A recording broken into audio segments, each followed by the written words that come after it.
दोस्तों शुरू करने से पहले डिस्क्लेमर कि वीडियो सिर्फ और सिर्फ एजुकेशनल पर्पस के लिए, इन्वेस्टमेंट एडवाइस नहीं है। तो वीडियो को देखकर आप सीख सकते हो और इन्फॉर्मेशन को ले सकते हो। बाकी कुछ कमेंट्स मैंने आपके देखे जिसके अंदर आपने पूछा था कि सर कहाँ पे गायब हो गए, इतने दिन से वीडियोस नहीं आ पा रहे। तो एक पोस्ट मैंने किया था, हो सकता है आपने देखा नहीं हो, जिसमें मैंने आपको बताया था कि 6-7 दिन का ब्रेक है। 25 तारीख को मेरा बर्थडे था और आपकी काफ़ी सारी विशेष मैंने यहाँ पे पढ़ी, देखी, देखकर काफ़ी अच्छा लगा। बाकी हाँ, ट्रिप हो चुकी है कंप्लीट। थोड़ी ठंडी जगह पे गया था तो गला थोड़ा सा ख़राब है, बट ठीक है, चलो कोई बात नहीं है, ज़्यादा कुछ प्रॉब्लम नहीं है, हो जाएगा ठीक। शुरू करते हैं आज के बाजार के साथ में। देखिए आज के दिन 26,202 के आसपास की क्लोजिंग है, जस्ट 12 पॉइंट्स नीचे है। 26,280 का हाई है और 172 का लो है। तो हाई से 80 पॉइंट्स नीचे मार्केट फिसल के गया। निफ्टी बैंक ने 15 पॉइंट्स की तेजी दिखाई जस्ट। मिड कैप भी ठीक था, स्मॉल कैप अंडर परफॉर्म कर चुका है।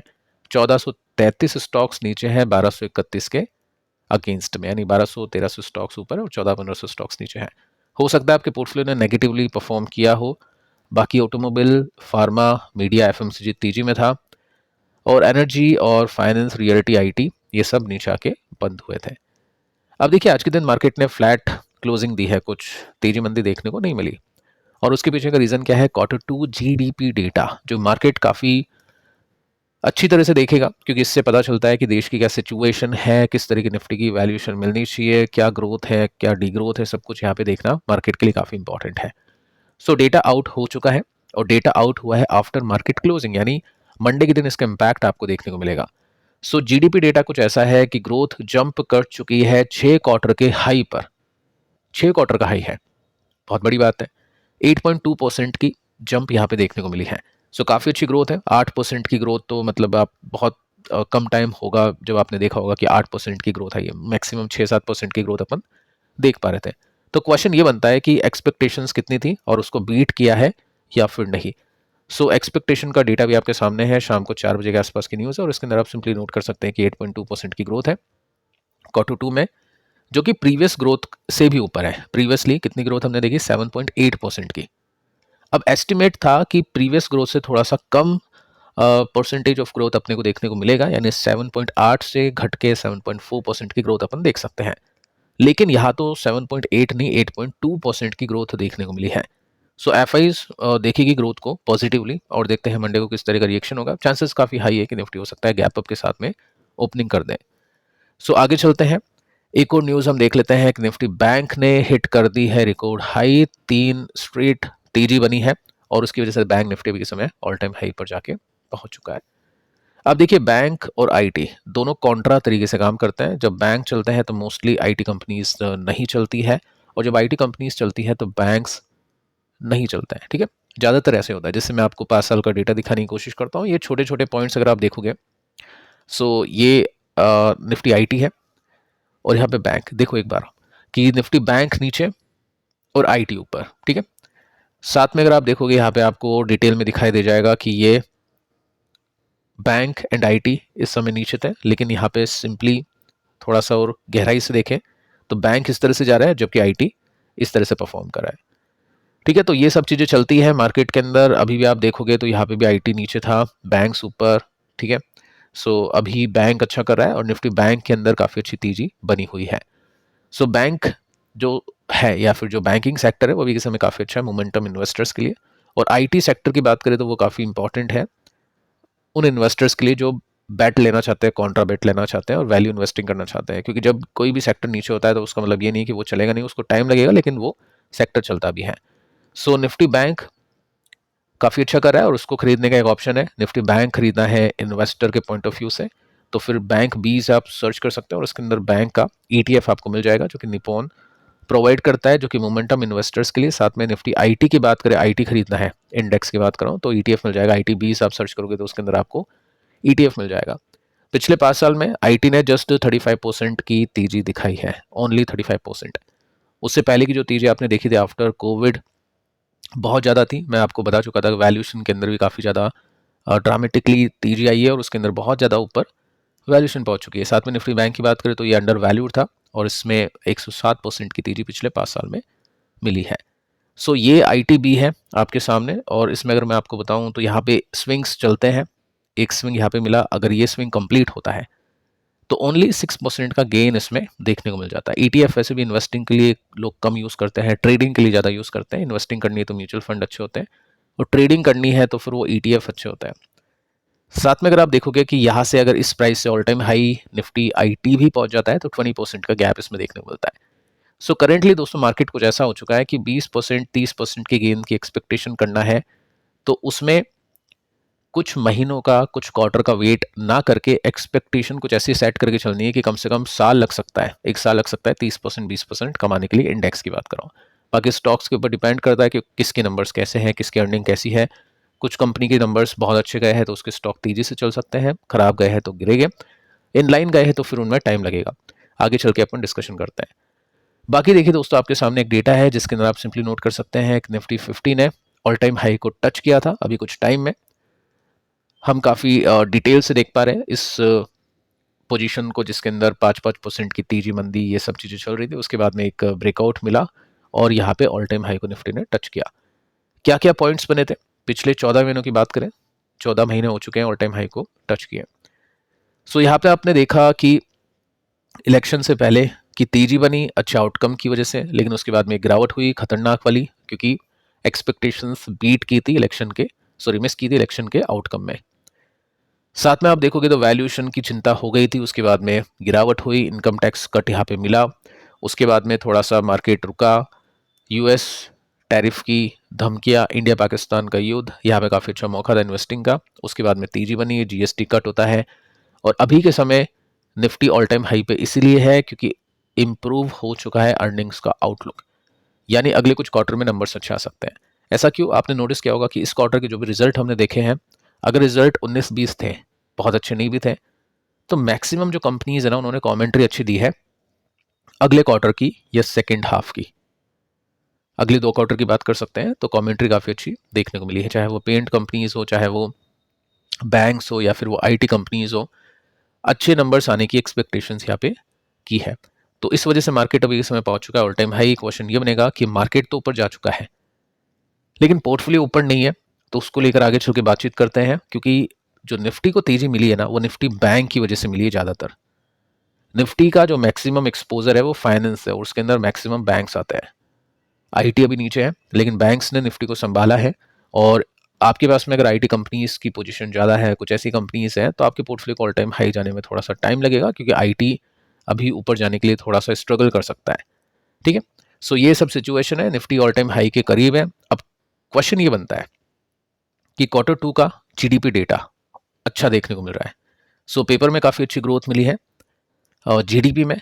बाकी देखते हैं इन्वेस्टर इसको किस तरह से देखते हैं। अगर ग्रोथ अच्छी लगी इन्वेस्टर को तो यहाँ से ब्रेकआउट की एक्सपेक्टेशन की जा सकती है, और ब्रेकआउट हो गया तो फिर ऑब्वियस है जब निफ्टी ब्रेकआउट करता है तो ऑलमोस्ट हर एक सेक्टर चलते हैं। सो देखते हैं किस तरह से रिएक्शन आता है मंडे के दिन। बाकी देखिए दोस्तों, अब स्टॉक के ऊपर बातचीत करते हैं, और इस मार्केट के अंदर उन्हीं कंपनीज को चूज करेगा इन्वेस्टर ट्रेडर जिन कंपनीज के Q2 के रिजल्ट या तो इनलाइन थे या अच्छे थे। साथ में अच्छे इनलाइन होने के बाद में बहुत सारी ऐसी कंपनीज आपको मिलेगी जिनके स्टॉक्स ऑल टाइम हाई पे हैं, उनको छोड़ना है क्योंकि उनमें करेक्शन पेंडिंग है। क्योंकि ऐसा है नहीं कि मार्केट के अंदर कुछ बहुत अच्छा कुछ हो चुका है कि stock all time high to all time high आपको लगाते हुए देखने को मिलेंगे। सो ऐसी कंपनीज को चुनना है जिनके Q2 के रिजल्ट अच्छे थे, कमेंट्री अच्छी थी, लेकिन उनके स्टॉक तकरीबन 15-20% ऊपर से नीचे हो। है कुछ कंपनीज, कुछ नहीं, काफ़ी सारी कंपनीज हैं, जिसमें एग्जाम्पल लेते हैं फर्स्ट कंपनी का जिसका नाम है फोर्स मोटर्स। 3% की तेजी आज इसमें देखने को मिली है। 23,000 करोड़ का मार्केट कैप है, 21 का पी रेशियो इसमें, और इसमें आप सिंपली नोट कर सकते हैं कि इसके जो प्रॉफिट है यहाँ पे आपको देखने को मिलेगा 2.5 गुना बढ़ गए थे, मार्जिन एक्सपेंड हुआ था। साथ में स्टॉक का प्राइस कैसे रिएक्शन दे चुका था वो भी देखना काफ़ी जरूरी है। तो स्टॉक का जो प्राइस है वो चला था, तो नंबर्स अच्छे थे। और साथ में अगर आप देखोगे तो गाइडेंस भी काफ़ी अच्छी देखने को मिलेगी। इसके अंदर मल्टी ईयर एक्सपेंशन की गाइडेंस कंपनी ने दी है, स्क्रीनशॉट लेके आप इसको डिटेल में पढ़ सकते हैं।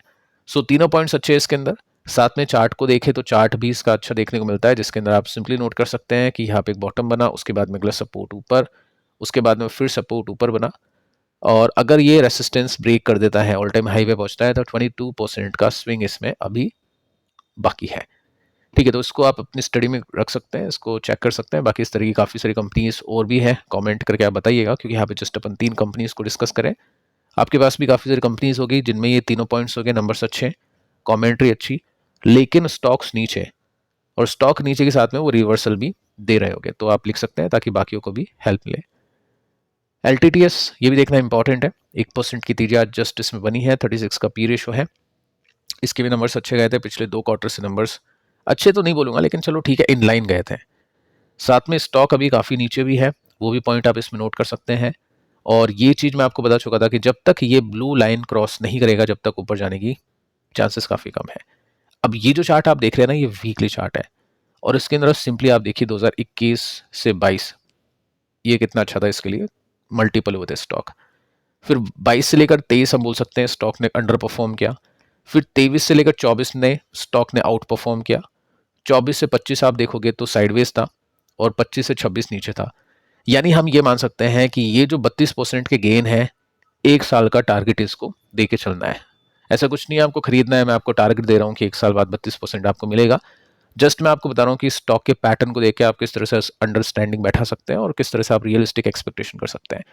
अगर आईटी कंपनीज को लेकर कुछ बड़ी न्यूज़ आ गई तो डेफिनेटली ये जो कैप्चर है ऑल टाइम हाई का, ये बहुत आसानी से और बहुत जल्दी होता है आईटी कंपनीज में। जब तेजी बनती है तो बहुत ही अच्छी बनती है, लेकिन स्टिल अगर रियलिस्टिक एक्सपेक्टेशंस करके चले तो इस तरह की एक्सपेक्टेशन ऐसी कंपनीज में करनी चाहिए, क्योंकि नंबर्स ऐसा नहीं है कि बहुत अच्छे आए थे या बहुत अच्छी तरह से एक्सपेक्टेशंस को बीट किया था, लेकिन स्टिल नंबर्स इन लाइन थे, स्टॉक अपने बॉटम को बना रहा है। अगर इसमें यहाँ पे रिवर्सल ब्रेकआउट मिल जाए तो एक्सपेक्टेशन की जा सकती है स्टॉक के अच्छा करने के लिए। इसके बाद में नेक्स्ट कंपनी VBL, इसको लेकर एक बड़ी खबर भी है, 3% की तेजी आज के दिन बनी है, और इसमें 160 का मार्केट कैप, 54 का पी रेशो है जो कि डिस्काउंट में है। साथ में पिछले से पिछले क्वार्टर में इसने बहुत अच्छा किया, 29% की तेजी। इसके बाद में यहाँ पे इनलाइन इसने परफॉर्म किया। साथ में बियर मार्केट के अंदर भी कंपनी एंटर कर चुकी है, जो इन्वेस्टर को काफ़ी अच्छा लगा। अब देखिए एक न्यूज़ अभी के समय आई है 12:06 के आसपास, और इसके अंदर आप सिंपली नोट कर सकते हैं कि पेप्सी और कोका कोला, ये 2 ही कंपनी मेजरली इंडिया में थी, इनका मार्केट शेयर ड्रॉप कर चुका है मोर देन 10% इंडिया में, यानी 10% ड्रॉप कर चुका है, टूट चुका है। जबकि कैंपा कोला का मार्केट शेयर इंक्रीज कर चुका है, यानी बढ़ चुका है 8% के साथ में। अब न्यूज़ तो खराब है लेकिन स्टॉक चल गया। इसके पीछे का ये भी रीज़न हो सकता है कि अगर मार्केट शेयर इस कैटेगरी में जा रहा है तो VBL दूसरी कैटेगरी में एंटर कर रहा है, और हो सकता है वहां से चीज़ें अच्छी प्ले कर जाए। ठीक है, साथ में अगर आप देखोगे ना तो यहाँ पे मेंशन कर रखा है कि ये जो गेन मिला है कैंपा को, वो लार्जली मिला है 10 रुपये की जो कोल्ड ड्रिंक है उसको प्रोवाइड करके, क्योंकि मास कंजप्शन वहाँ पे हिट होगा, और 10 रुपये की प्राइजेस कुछ है नहीं ज़्यादा, तो ऑब्वियस है वहाँ पे ज़्यादा सेलिंग इनकी हुई है। पेप्सी और कोका कोला की बात करें तो यहाँ पे 93% का मार्केट शेयर इनके पास में था, जो कि स्लिप करके 85% का हो चुका है। सो कोका कोला भी लिस्ट होता तो उसके स्टॉक में आती बड़ी गिरावट, क्योंकि पेप्सी ने कार्ल्सबर्ग के साथ में टाई अप किया है और एक दूसरी कैटेगरी को भी एक्सप्लोर करने की कोशिश करेगी। पेप्सी को पहले से पता चल गया, यानी VBL को पहले से पता चल गया कि इस तरह की सिचुएशन अभी के समय बन रही है, तो कुछ ना कुछ अलग स्टेप लेना पड़ेगा। सो यहाँ पे चार्ट के पैटर्न को देखें तो स्टॉक फिलहाल के लिए तो नेगेटिव है, और इसमें सिंपली आप नोट कर सकते हैं कि चलो अच्छी बात है कि यहाँ से नीचे जाएगा नहीं, ऐसा चार्ट बता रहा है। बाकी हो कुछ भी सकता है, चार्ट ऐसा कैसे बता रहा है, क्योंकि आप देखोगे ना तो यहाँ पे आपको दिखेगा कि ये बॉटम बना, उसके बाद में स्टॉक ने वापस इसको टच नहीं किया, उसके बाद में तेजी मिली यहाँ पे स्टॉक, उसके बाद में वापस से, मतलब इतनी बार स्टॉक ने इस सपोर्ट के लिया, तो हम ये नहीं बोल सकते हैं कि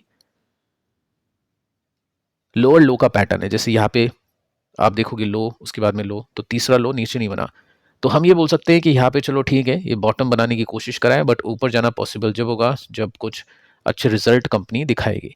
सेकंड हमने देखा था कार्ल्सबर्ग की जब न्यूज़ आई थी तो इस रेसिस्टेंस पर कंपनी के स्टॉक ने हिट किया था, लेकिन उसको बीट नहीं कर पाया, तो ये रेसिस्टेंस काफ़ी इंपॉर्टेंट है। अगर यहाँ से ब्रेकआउट मिल जाता है तो पॉसिबिलिटी बन सकती है 38% की, लेकिन उसके लिए देखना पड़ेगा अगले क्वार्टर के रिजल्ट कैसे आते हैं, या फिर इसी क्वार्टर में कंपनी का स्टॉक ब्रेकआउट करता है तो किस तरह का पैटर्न उसमें बनेगा। बाकी न्यूज़ मैं आपको दे चुका हूँ। अभी के समय ये जो कंपनी है ये बीटन डाउन इन्वेस्टर के लिए, यानी जो कॉन्ट्राबैट इन्वेस्टर होते हैं उनके लिए काफ़ी इंपॉर्टेंट है, और इसको उस तरह से आप देख सकते हैं। बाकी देखिए दोस्तों, लर्निंग वीडियोस भी आप देख लेना, अभी वीकेंड है तो आपके पास में टाइम होगा, इसके अंदर टोटल 7 वीडियोस अवेलेबल हैं जिससे आपको काफ़ी कुछ सीखने को मिलेगा। मिलता है नेक्स्ट वीडियो में, तब तक के लिए बाय बाय।